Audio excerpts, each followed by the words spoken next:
A mexikói kongresszus előtt bemutatott két idegen mumifikálódott test, nagy média figyelmet kapott világszerte. Mindenhol azt találgatják, hogy mennyire lehet ezt komolyan venni, mennyire lehet ez hiteles. Azt a legtöbb híradás lehozta, hogy Maussannak, aki prezentálta a testeket, a hitelessége erősen megkérdőjelezhető. De arról sehol sem esett szó, hogy pontosan mik hangoztak el a testekkel kapcsolatban a valódi szakértőktől. Milyen vizsgálatokat csináltak rajtuk, hányfélét, ezekből miket állapítottak meg. A mai videóban bemutatom, mik hangoztak el a helyszínen pontosan. Utána pedig végigveszem, hogy a szkeptikusok milyen érveket hoztak fel, ebből mi az, ami értelmetlen, mi az, ami elgondolkodtató. Tartsatok velem!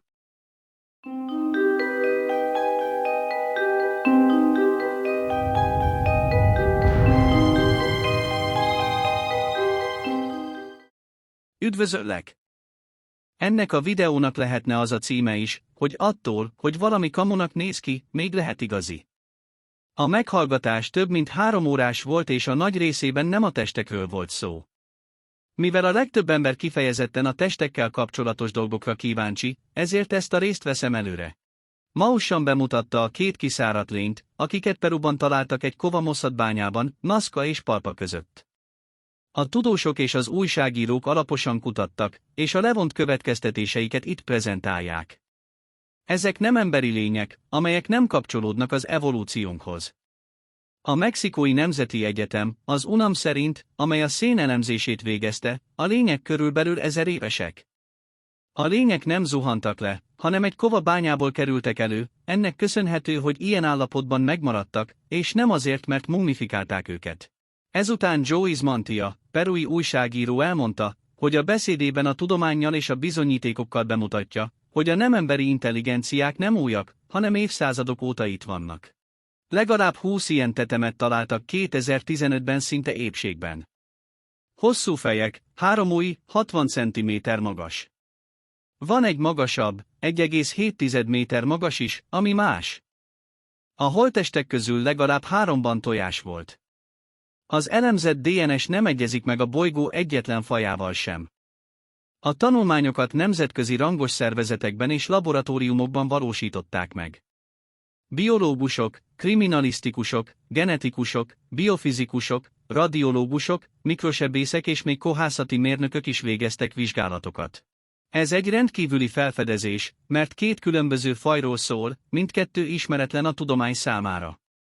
A DNS adatokat feltöltötték egy tudományos adattárba, hogy más szakemberek is megerősíthessék azokat.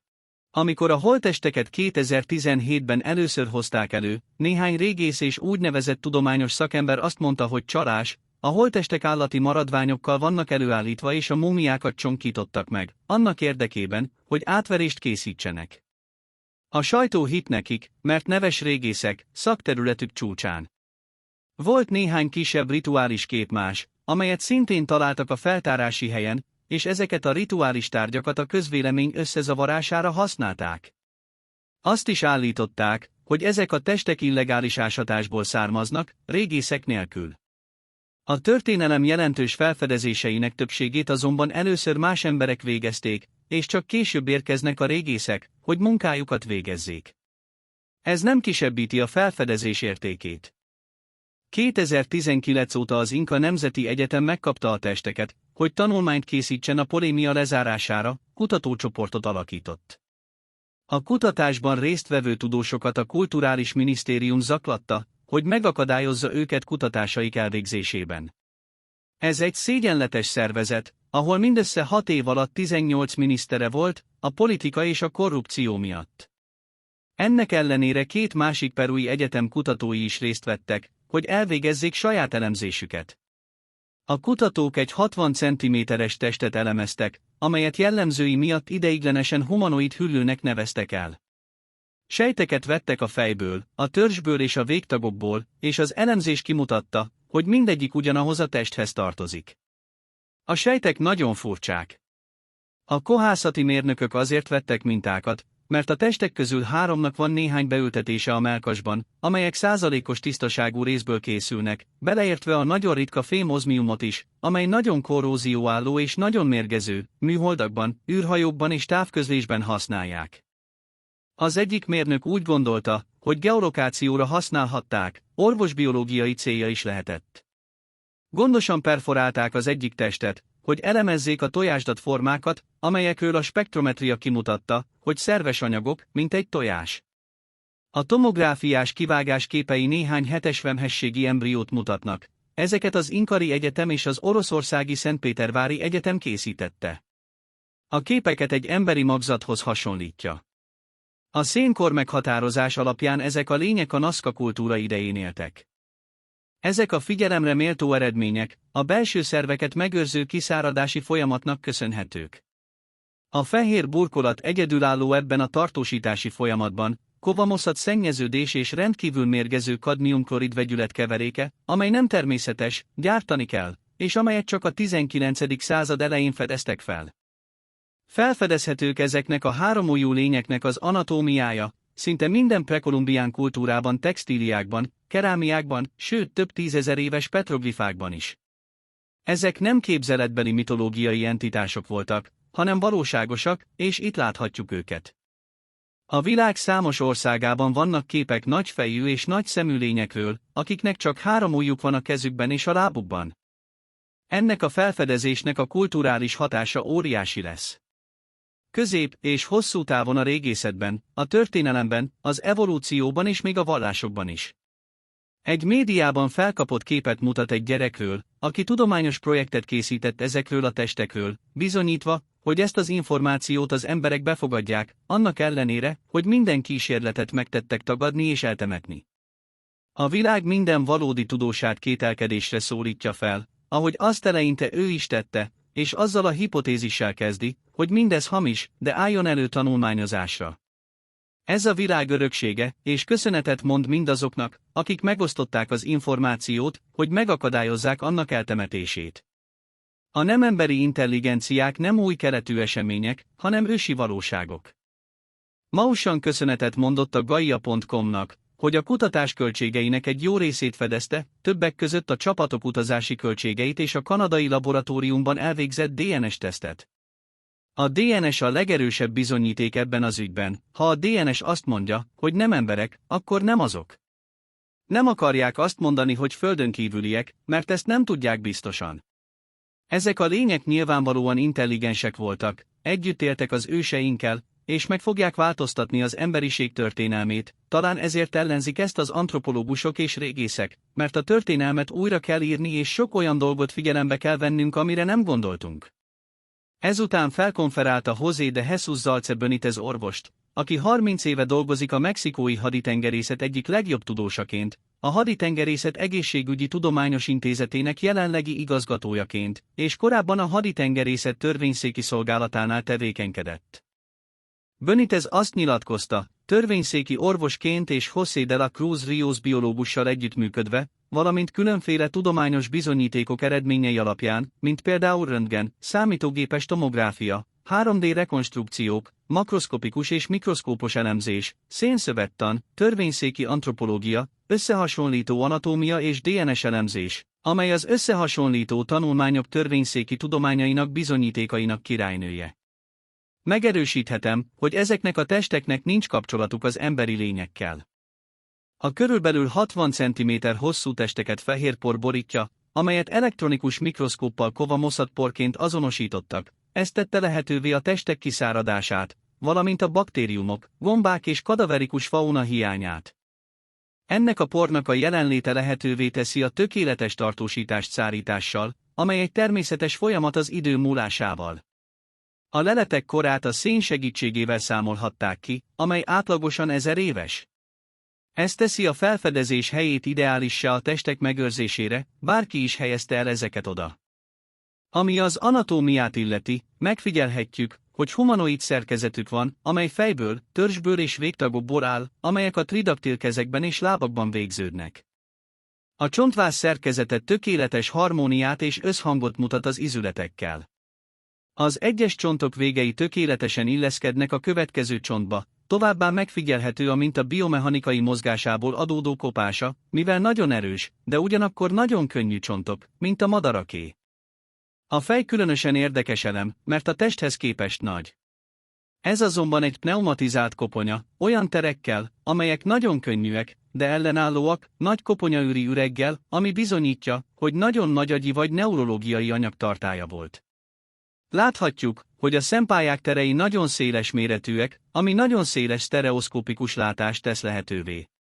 Nagyon kicsi orrüregekkel és szájüreggel rendelkezik, amely mandibuláris artikulációja és fogak hiánya miatt lehetővé teszi annak meghatározását, hogy táplálása deglutíción és nem rágáson keresztül történt.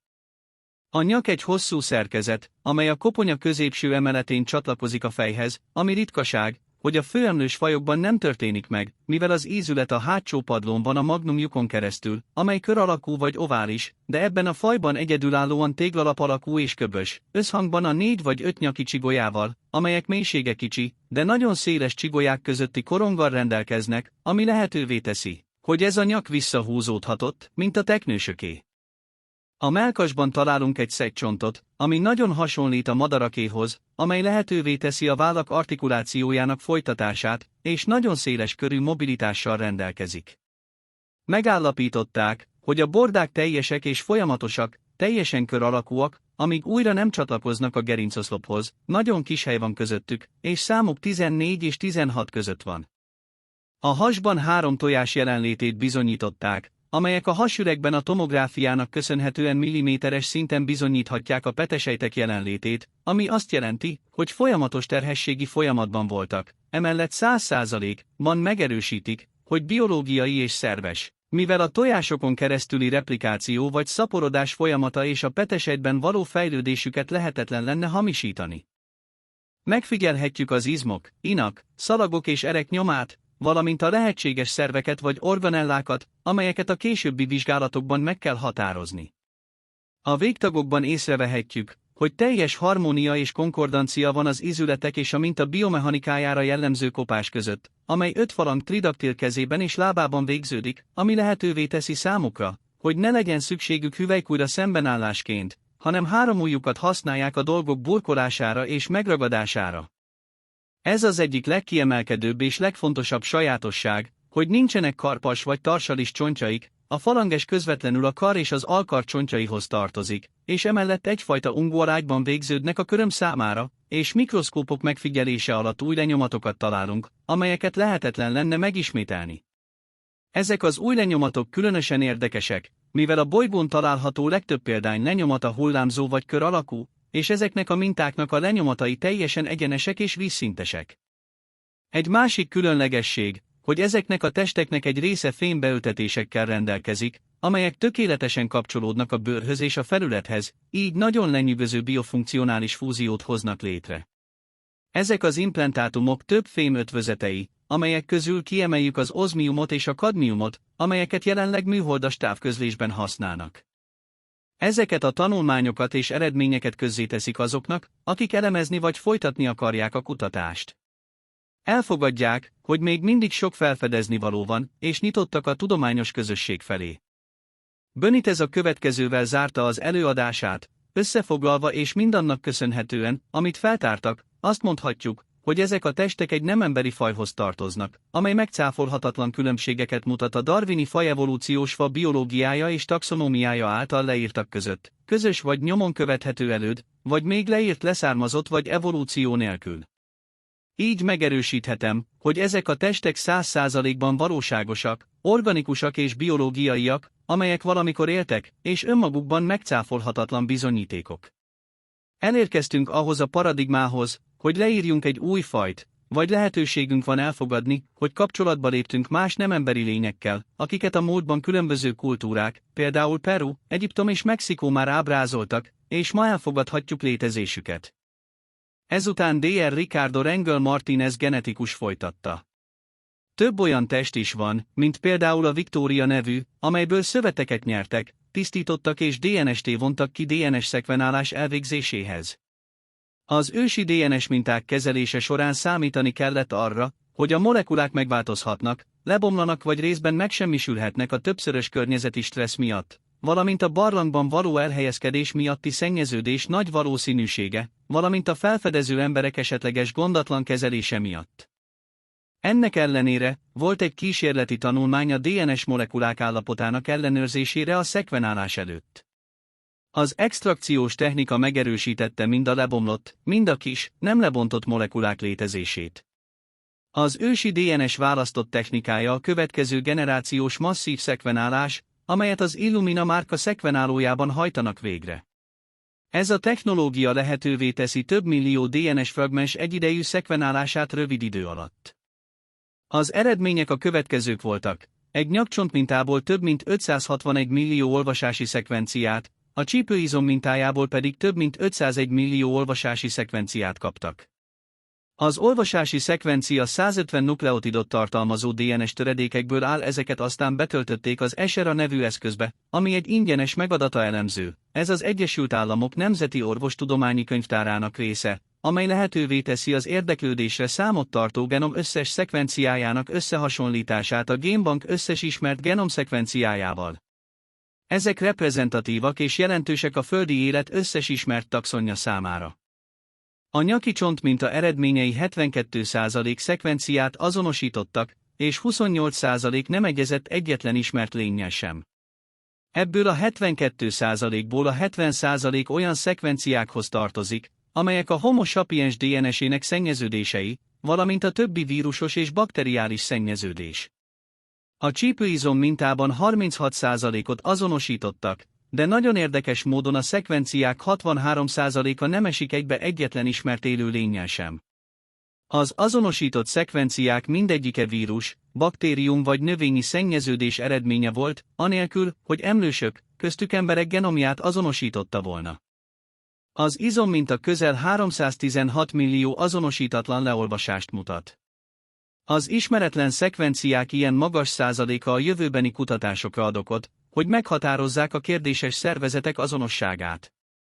Több mint 90%-os valószínűsége van annak, hogy ez a szervezet nem kapcsolódik az emberekhez. Több mint 50%-os valószínűsége van annak, hogy ez a szervezet nem kapcsolódik bolygónk egyetlen ismert szervezetéhez sem.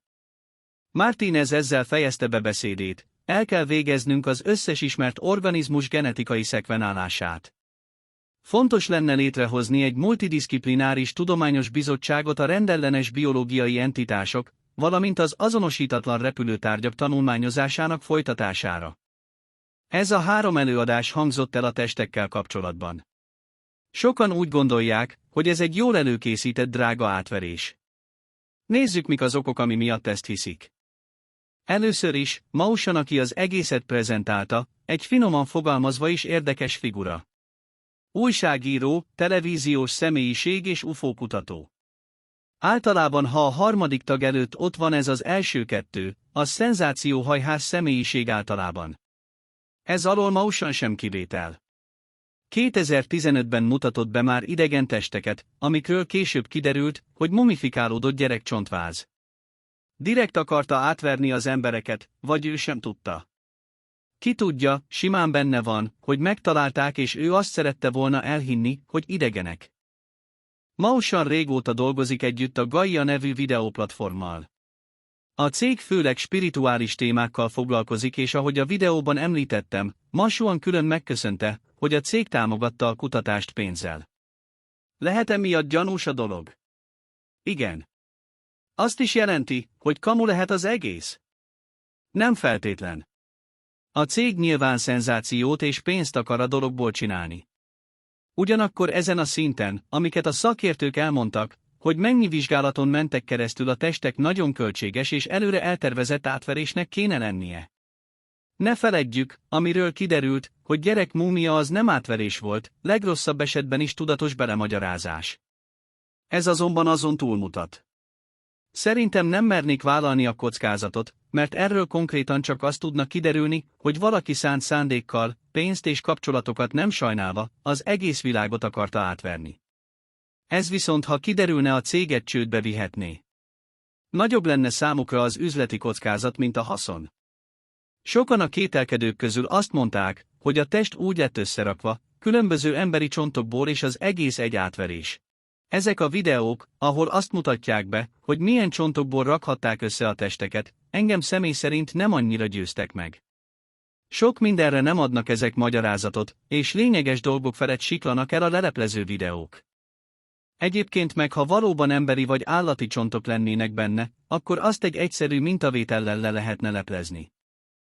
Az egyik felvetés, hogy az agyhoz egy láma agyát rakták be, azt a hivatalos oldalon cáfolták is. Megtaláltam az eredeti projekt oldalát, itt minden létező kép, videó, vizsgálati anyag, dokumentumok fent vannak, mindenki kedvére nézegetheti. A linket berakom a leírásba. Kedvcsinálónak végigpörgetem az oldal egy részét.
Az amerikai kongresszusi meghallgatás kapcsán mondtam annó, hogy lehet sokan azt várták, hogy kiraknak az asztalra idegen testeket.